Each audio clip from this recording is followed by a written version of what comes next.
বড়বাজারে CPIM প্রার্থী সৃজন ভট্টাচার্যের প্রচার। আজ রাজ্যে চতুর্থ দফার ভোট, আগামী 1 জুন রাজ্যে শেষ দফার ভোট। এই মুহূর্তে নির্বাচনী প্রচার চলছে জোর কদমে।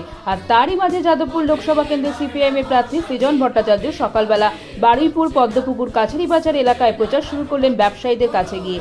বাজার থেকে নির্বাচনী প্রচার শুরু করলেন তিনি। ব্যবসায়ীদের সঙ্গে কথা বললেন, তাদের থেকে ফলের দামও শুনলেন এবং নিচু খেতে খেতে তিনি তার প্রচার পর্ব সারলেন।